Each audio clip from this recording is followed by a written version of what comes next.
제가 이제 이런 말씀 좀 이제 한 가지 좀 조언을 드리면은 지금 보니까 이제 제가 보기에는 단순하게 어떤 이재명 후보의 그런 잘못도 있지만은 그런 한계도 있지만은 이제 문재인 정부 그동안 이제 4년 반 동안 하면서 국민들한테 지금 너무 이제 큰 실망을 안겨드리고 또 너무 큰 지금 고통을 드리는 것 같아요. 특히 이제 집값이 이게 너무 지금 말이 안 돼요. 그러니까 2018년 5월 달에 이제 서울 아파트 평균 가격이 6억 원이었거든요. 6억 원. 근데 지금 그게 12억 원이 됐어요. 그러니까 4년 반 만에. 그러니까 이게 이제 12억 원 같으면은 우리 젊은 청년들이 지금 뭐 월급이 300만 원이라고 해도 300만 원, 1년에 3,600만 원, 10년이면 3억 6천이잖아요. 30년을 모아도 10억밖에 안 돼요. 그러니까 이 30년을 모아도 집을 살 수 없는 그런 이제 식으로 만들어 놔버렸기 때문에 이러한 잘못된 정책으로부터 가장 피해를 보는 것이 결국은 이제 우리 국민들이기 때문에 지금 나라를 이렇게 만들어 놓고 지금 또다시 정권을 연장하겠다. 상당히 제가 보기에는 그 좀 한계가 있지 않을까. 물론 제가 보기에는 의원님 네. 말씀 주신 대로 그 부동산 문제에 관해서 우리 정부가 유효적절하게 대응하지 못한 부분에 대해서는 저희들은 솔직하게 말씀을 드렸고, 그러나 세계 경제 하에서 전 세계 모든 나라들의 부동산 가격 상승률 중에 대한민국이 그래도 중하위층이다라는 말씀을 드리겠습니다. 한번 그 전 세계 부동산 가격, 자산 가격 상승률을 보면 팬데믹 속에서 모든 나라들이 돈을 찍어서 풀면서 경기 부양책에 나갔기 때문에 실제로 돈이 많이 풀려서 그것이 실질적인 경제에 투여된 게 아니라 부동산 시장에 집중돼 나가면서 유럽이나 미국이나 사실은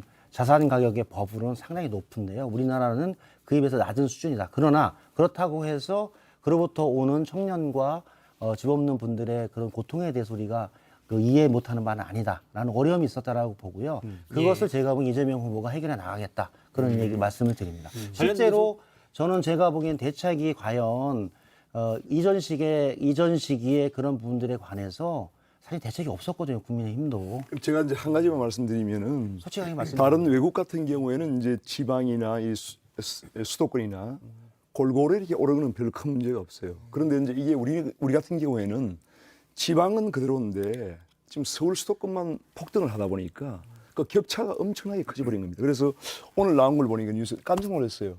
상위 10%의 집값이 하위 10%보다 47배예요. 예.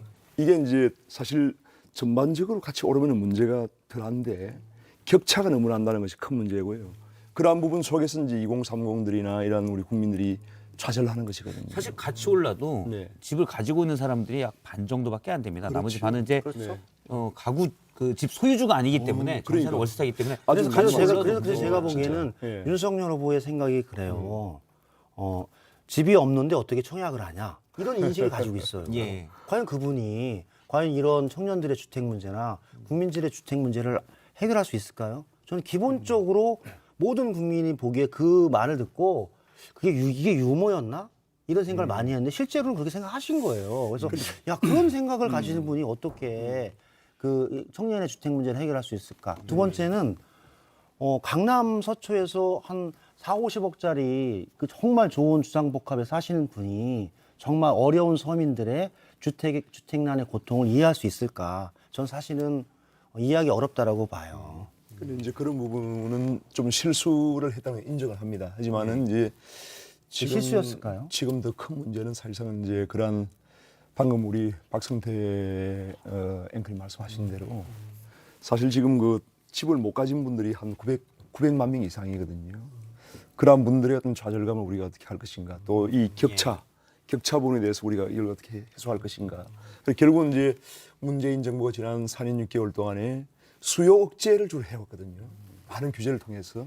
그 정책이 실패를 했다는 것이죠. 그래서 이제 우리 윤석열 후보와 우리 지금 국민의힘에서는 어떻게 하면은 많은 공급을 통해서 이 집값을 안정시키고 우리 젊은이들에게 집을 가질 수 있게 할 것인가 하는 그런 부분에 저희가 총력을 하고 있다는 걸 말씀드려요. 그렇죠. 의원님, 예. 그런데 주택 공급 관련한 부분들은 사실은 주택 공급하려는 그 세대 수가 한 250만 세대, 그 이재명 후보도 250만 세대. 그리고 그런데 실제로는 지금 문재인 정부에서 그 연차적으로 5년 이내에 공급하는 세대 수도 210만 세대 정도 되는 겁니다. 그래서 양 후보가 주택 공급 세대 수나 이런 것은 대동소이해요. 그래서 주택 공급 정책에 대한 부분들을 가지고 차별성을 갖는 거는 제가 보기 쉽지 않아요. 그리고 예. 의원님 말씀하셨듯이 수도권의 재개발 재건축의 완화, 그다음에 역세권을 중심으로 청년주택을 통해서 청년들이 입주할 수 있는 것에 대한 정책, 용적률의 상향,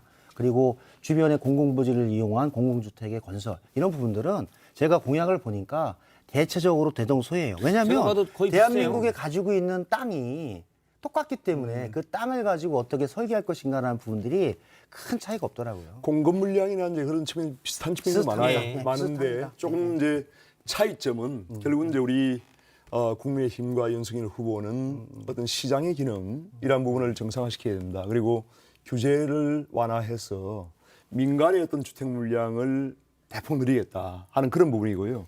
민주당과 이제 우리 이재명 후보는 아무래도 이제 공공에 의한 그런 주도적으로 하기 때문에 거기에는 이제 많은 세금이 투입이 되고 결국은 이제 그러한 부분이 좀 그 한계가 있을 겁니다. 그래서 공공에 의한 그런 우리 재정을 투입해서 하는 주택 물량을 늘리는 것도 당연히 필요하지만은 또 한편으로 어떤 민간에 의한 그러한 자발적인 활력을 줌으로써 민간의 어떤 공급을 대폭 늘릴 수 있는 그렇게 함으로써 우리 국민들의 어떤 그 주택 수요를 충족을 시킬 수 저는 있다는 동의합니다. 제가 보기에는 이재명 후보도 공공과 민간의 주택 공급에 대한 정책에 있어서는 큰 차이는 없어요. 단 약간의 방점은 공공의 공급을 통해서 실제로 분양가 상한제라든지 아까 말씀하셨잖아요.